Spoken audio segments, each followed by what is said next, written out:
जय हिंद मेरे प्यारे दोस्तों, आप सभी का आपके YouTube channel math class for exam में स्वागत करता हूं दोस्तों। तो दोस्तों आज क्लास 10 का एनसीईआरटी से गणित का क्वेश्चन लेके आऊँ दोस्तों। उम्मीद है आप लोगों को पसंद आएगा। तो दोस्तों क्वेश्चन स्टार्ट करने से पहले कुछ बेसिक जानकारियाँ जो है वो जानना ज़रूरी है। तो सबसे पहले जानना ज़रूरी है अध्याय 1 में संख्या के बारे में जानना है, वास्तविक संख्या। ठीक है, तो दोस्तों जानना क्या है ना, संख्याएं। तो पहला दिया हुआ है ना वास्तविक संख्या के बारे में जानना है। ठीक है, तो संख्याएं जो होती है वो दो प्रकार से होता है, एक वास्तविक संख्या होता है, एक काल्पनिक संख्या होता है। तो सबसे पहले वास्तविक संख्या के बारे में जानना जरूरी है दोस्तों, और वही भी बेसिक जानकारी ज़रूरी है। काल्पनिक संख्याएँ जो होती है वह क्लास 11 में पढ़ने को मिलेगा दोस्तों। ठीक है, तो वास्तविक संख्या में क्या होता है ना, प्राकृतिक संख्या। तो प्राकृतिक संख्या किसे कहते हैं ना, प्राकृतिक संख्या जो है 1 से स्टार्ट होता है उसे हम प्राकृतिक संख्या कहते हैं। तो 1 2 3 4 ऐसे ही बढ़ते हुए संख्या जाएगा तो उसे प्राकृतिक संख्या कहते हैं। ठीक है, उसके बाद पूर्ण संख्या किसे कहते हैं ना, पूर्ण संख्या जो 0 से स्टार्ट होता है उसे पूर्ण संख्या कहते हैं। ठीक है, तो प्राकृतिक संख्या जो होगा वह 1 होगा, 2 होगा, 3 होगा, 4 होगा, 5 होगा, डॉट डॉट डॉट ऐसे ही बढ़ते जाएगा। ठीक है, पूर्ण संख्या क्या होगा ना, 0 आके इसमें पूर्ण कर दिया गया, इसलिए जो है वह 0 से स्टार्ट होता है। तो 0 1 2 3 4 ऐसे बढ़ते हुए जाएगा और यह पूर्ण संख्या कहलाएगा। ठीक है, उसके बाद दोस्तों ना प्रमेय संख्या और अप्रमेय संख्या जानना है। ठीक है, तो इससे पहले थोड़ा सा जान लेते हैं ना पूर्णांक संख्या किसे कहते हैं। ठीक है, प्राकृतिक संख्या को कैपिटल N से सूचित करते हैं और पूर्ण संख्या को W से सूचित करते हैं, ओल नंबर। ठीक है, और इसको बोलते हैं नेचुरल नंबर, यानी N से सूचित किया जाता है दोस्तों। ठीक है, तो पूर्णांक किसे कहते हैं ना, पूर्णांक जो होता है दोस्तों ना Z से सूचित करते हैं और यह होता है ना 0 है, इसके बाद होगा 1 2 3 डॉट डॉट बढ़ते जाएगा, इधर होगा ना -1 -2 -3 -4 और ये बढ़ते हुए जाएगा। ठीक है, तो ये पूर्णांक संख्या के अंतर्गत कहलाएगा। ठीक है, अब न प्रमेय संख्या और अप्रमेय संख्या क्लास 9 में पढ़े होंगे दोस्तों। तो थोड़ा सा रिवीजन कर लेते हैं कि प्रमेय संख्या किसे कहते हैं। तो सबसे पहले याद रखना है कि प्रमेय संख्या हम न जो P/Q के रूप में रहता है उसे हम प्रमेय संख्या कहते हैं। ठीक है, तो न P/Q के रूप में रहता है उसे प्रमेय संख्या कहते हैं, और Q का मान कभी भी 0 नहीं होगा। ठीक है, और P और जो Q है वह पूर्णांक संख्या कहलाएगा, और P और वह Q का HCF जब निकालेंगे तो हमेशा 1 होना चाहिए, तब वह प्रमेय संख्या कहलाएगा। ठीक है, तो एक एग्जाम्पल लेते हैं कि 1/2 इसका अगर HCF निकालते हैं तो 1 होगा। तो ये क्या है ना, प्रमेय संख्या है। ठीक है, क्वेश्चन में देख सकते हैं कि 0 क्या संख्या है। क्वेश्चन पूछा जाता है दोस्तों कि 0 कौन सी संख्या है, प्रमेय संख्या की अप्रमेय संख्या है। तो 0 जो है वह प्रमेय संख्या होगा, ये याद रखना है।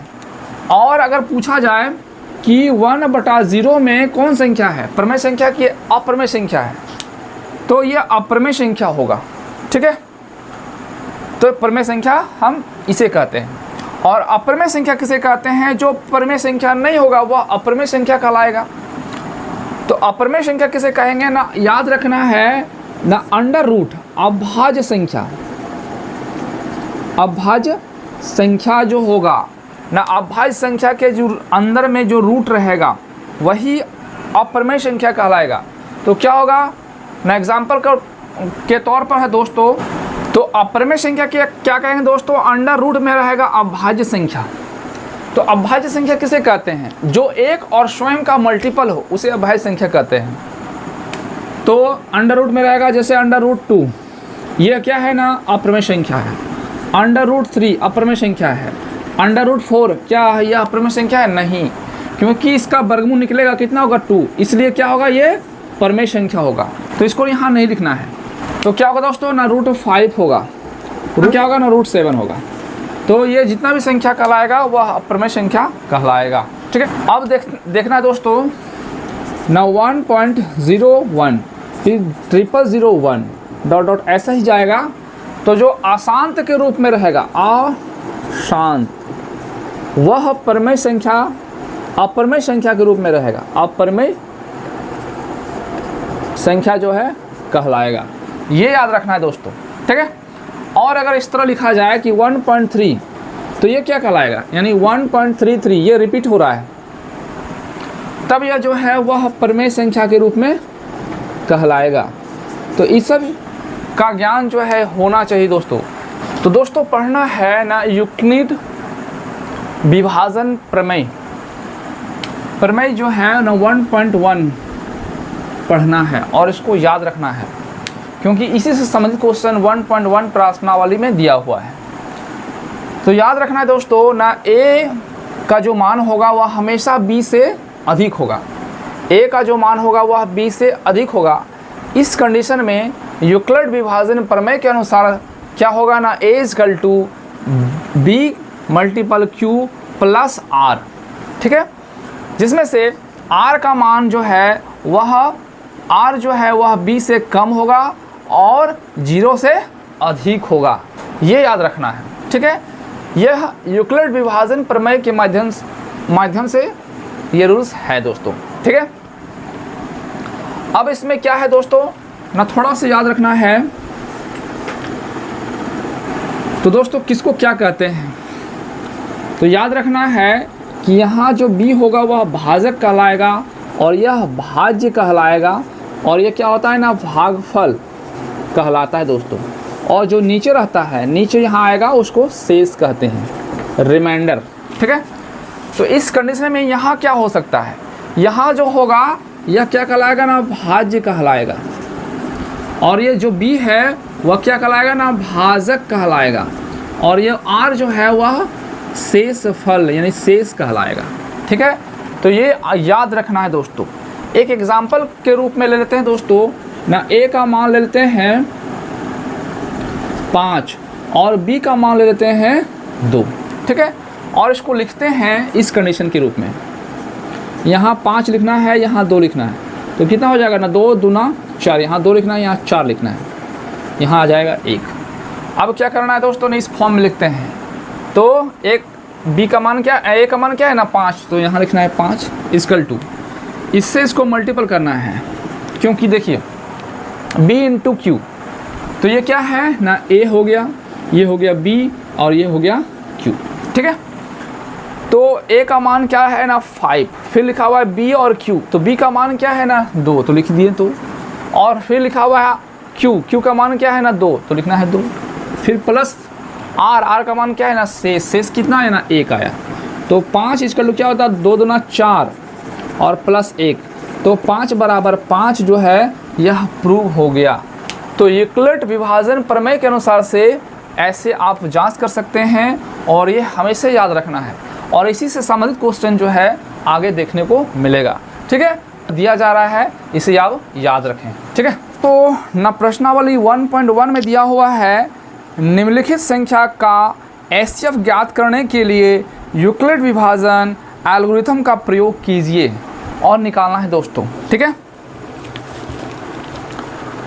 तो निकालना क्या है दोस्तों ना क्वेश्चन नंबर 1 में 135 और 225 का एचसीएफ निकालना है। ठीक है, तो इसमें लिख लेना दोस्तों ना 225 जो होगा वह अधिक है किससे ना 135 से। ठीक है, तो इस कंडीशन में यहाँ इसका मान होगा दोस्तों, मान लेते हैं a, इसको मान लेते हैं b, और लिखना है विभाजन प्रमेय से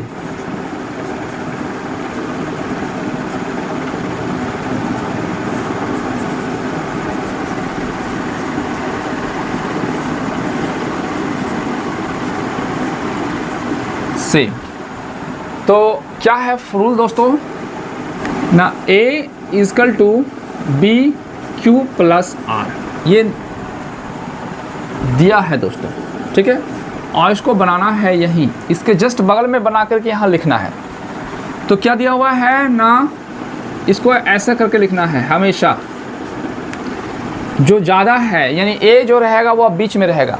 कितना है ना 225, कितना से डिवाइड देना है ना 135 से, तो कितना नंबर पर जाएगा ना एक बार में जाएगा 135, कितना होगा ना 0 होगा और यहाँ हो जाएगा 90। ठीक है, तो लिखना है यहाँ दोस्तों ना ए का मान क्या है ना 225, b इंटू क्यू, तो b का मान कितना है दोस्तों, b का मान कितना है ना 135 है, और q का मान कितना है दोस्तों ना 1 प्लस r का मान कितना है ना 90, तो लिखेंगे 90।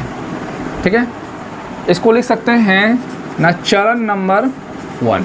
ठीक है, अब यहाँ जो आएगा इसको यहाँ लिखना है 135। अब इसका चरण हल करेंगे तब लिखेंगे, तो ये हो गया चरण नंबर 2। ये ऐसे करके आप लिख सकते हैं। अब यहाँ जो है उसको नीचे लिखना है यहाँ ना 135 को, इसको एक ही बार में जाना है 90, कितना हो जाएगा ना 5 हो जाएगा, ये 4 हो जाएगा। तो फिर यहाँ लिखना है दोस्तों ना 90 गुना 1 प्लस रिमाइंडर कितना है ना 45, तो यहाँ लिखना है 45। अब चरण नंबर 3 में दोस्तों फिर कितना लिखना है ना, ये 90 यहाँ लिखना है।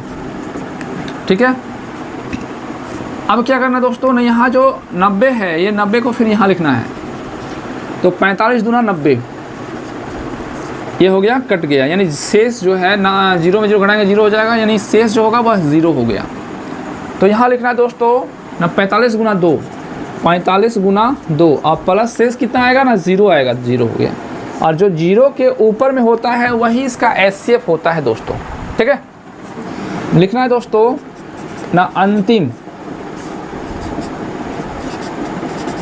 शेषफल 0 है और वह 45 है, अतः HCF जो होगा वह 0 के ऊपर में जो रहता है वही HCF कहलाता है। कितना है ना 45, तो यही इसका आंसर होगा दोस्तों। तो आप इस तरह से यूक्लिड विभाजन प्रमेय का प्रयोग करते हुए आप बना सकते हैं स्टेप बाय स्टेप, और हमेशा इसका सॉल्यूशन जो है यही बनाना है। ठीक है, और आप इस तरह से बना सकते हैं। ठीक है, तो इसको हल करना है दोस्तों ना उसी नियम से। यहाँ ज़्यादा कितना है दोस्तों ना 38220, ज़्यादा है 196 से। ठीक है, तो यूक्लिड विभाजन का यूज़ करना है दोस्तों, यूक्लिड विभाजन प्रमेय। ठीक है, हमेशा सॉल्व यही करना है। तो ज़्यादा वाला यहाँ लिखना है दोस्तों ना 38220 इक्वल टू कितना से डिवाइड देना है ना 196 से डिवाइड देना है। कितना है ना 38220, एक बार में देना है 196, यहाँ हो जाएगा 6, यहाँ हो जाएगा कितना। ठीक है, अब जो है वह 2 को उतारना है। अब कितना बार देना दोस्तों ना 9 बार देना है, 9 बार में। तो 9 छक 54 का 4, 9 नम 81, 81 और 5 86, 86 का 6 हाथ में रहा 8, 9 और 8 कितना हो जाएगा ना 16 17 हो जाएगा। फिर यहाँ हो जाएगा 8, यहाँ हो जाएगा 9 और यहाँ हो जाएगा कट जाएगा, यहाँ कट जाएगा, 1 0 है 1 0 उतार देना है। ठीक है, अब फिर 5 से देना है 5 बार में। तो 6 5 30 को 0, 9 5 45 और 3 48, हाथ में रहा 4, 5 और 4 9, कट गया कट गया कट गया, यानी जो रिमाइंडर होगा वह 0 आया। ठीक है, तो इसको देख सकते हैं दोस्तों ना 196 मल्टीपल कितना आया ना 195 आया, रिमाइंडर आ गया 0। तो यानी एक ही स्टेप में इसका जो है HCF निकल गया। ठीक है, तो यहाँ जो HCF होगा दोस्तों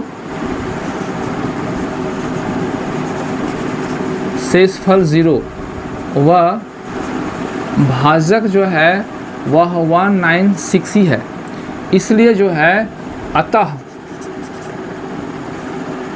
इसका HCF जो होगा वह 196 ही होगा। ठीक है, यानी जो भाजक रहता है और उसी का यूज़ करके अगर रिमाइंडर आ जाता है 0 तो यही इसका एचसीएफ कहलाता है। ठीक है, तो इस प्रकार से आप निकाल सकते हैं। तो दोस्तों ना 867 और 255 का एचसीएफ निकालना है, तो यहाँ लिख सकते हैं अतः 867 255 का निकालना है एचसीएफ। तो यूक्लिड विभाजन विधि से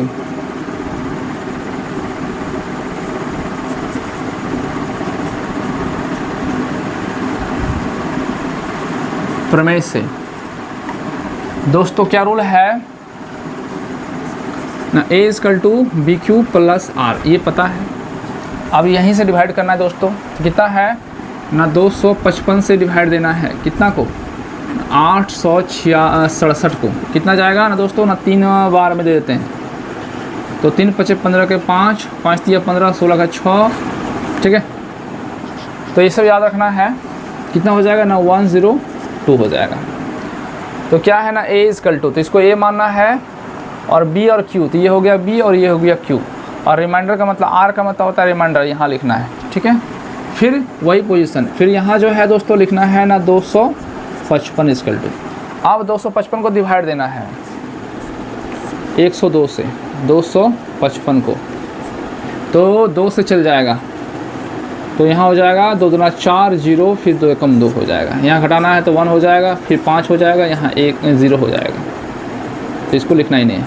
ठीक है, तो इतना आया दोस्तों। तो यहाँ लिखना है ना 102 × 2 + 51, ये दूसरा चरण होगा दोस्तों।